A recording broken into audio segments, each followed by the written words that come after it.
Now, do you there are two types of nervous system, which are there? CNS and PNS. What is CNS? Central nervous system. What is PNS? Peripheral nervous system. In central nervous system, you have brain and PNS. What is CNS? Central nervous system. What is PNS? Peripheral nervous system. In central nervous system, you have brain and spinal cord. So today we'll be studying about brain. Okay, the structure of brain and the function of various parts of the brain. Firstly, brain is a very delicate organ. It has to be protected. Okay. The outside protection of the brain is cranium or skull. Skull is the main part which is protecting your brain. Then you have three layers of protection for your brain, and it is called as meninges. Okay. Those three layers are arachnoid, dura mater and pia mater. All these three layers will give protection for your brain. Why the brain should be protected? Why three layers? With one layer cranium is enough, right? Why these three layers are there? What is the function? To protect the brain. To protect the brain from what? Germs. From any jerk or from any mechanical injury or any shocks. It acts like shock absorber also. Okay? Then the brain can be divided into three main parts. Your forebrain, midbrain and your hindbrain. Which are the three main parts of your brain? Forebrain, midbrain and hindbrain. Okay? Now we'll see the function of each part of your brain, and each part of the brain has different subparts. Okay? In your forebrain, you have three main parts. Which are the three main parts? Cerebrum, thalamus, hypothalamus. Clear? In your forebrain, you have three main parts. Which are there? Cerebrum, thalamus, hypothalamus. Now, cerebrum is the largest thalamus and hypothalamus. Okay. Out of these three, cerebrum is very important. Okay.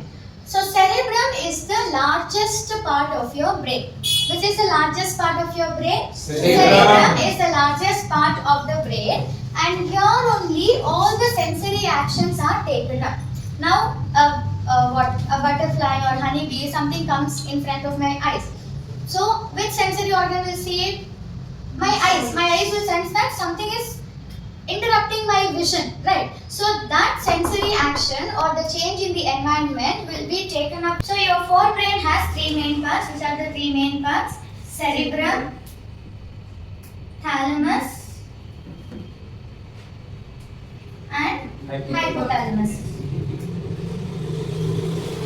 So out of these three, cerebrum is very important, okay? Because cerebrum is the largest part of your brain. Which is the largest part of your brain? Cerebrum. And cerebrum is the part of the brain which controls all your sensory actions. I have told you already that which is taking up all the stimulus from the environment? The sensory organs will take up all the stimulus from the external environment, right? So all the stimulus which is taken up will be sent to your brain for the reaction or for the response. So all the stimulus are sent to cerebrum only. Cerebrum only will tell us what reaction should be given to the external change which is happening in the environment. Clear? And cerebrum is responsible. Now I'm asking you so many questions, right? You are able to answer, you are able to think. Who is responsible for that? Cerebrum. Cerebrum will allow you to think, it will allow you to memorize, it will allow you to reason. You know, it actually gives you a real brain. Okay? Next you have thalamus and hypothalamus. Thalamus and hypothalamus will deal with the emotions which we undergo. Okay? After that you have midbrain. Midbrain is a part which will try to connect your forebrain and hindbrain. It has the nerves which just connect your forebrain and your hindbrain. Okay? Next you have hindbrain. In hindbrain you have cerebellum. Now we have hindbrain. In hindbrain you have three main parts which are there: cerebellum, pons and medulla oblongata.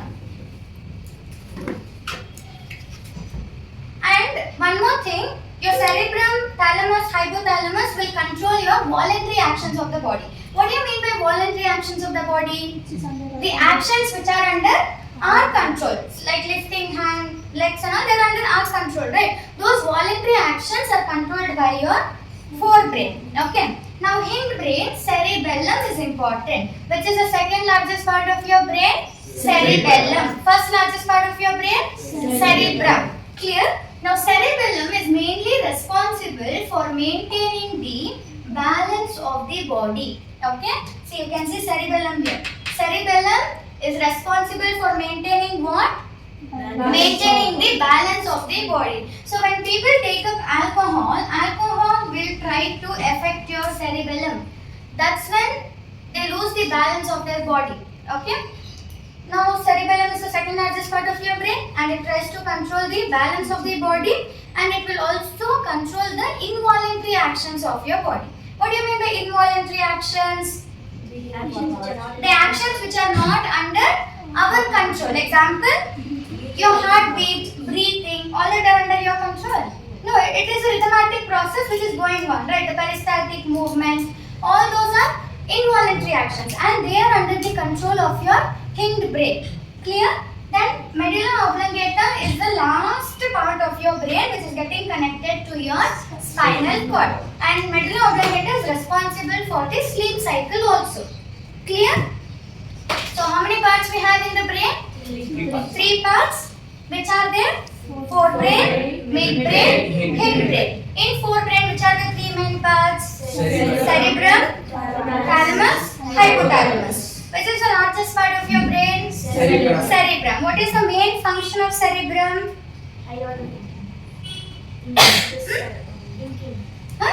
Thinking. Be loud. Thinking.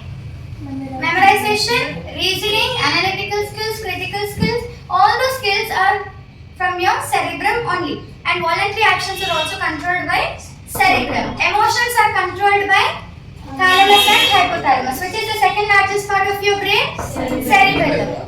And which part of the brain will control the balance of the body? Cerebellum only. Okay? Now is the weight of an adult brain. The weight of an adult human brain. 1.5 to 2 kgs. Clear?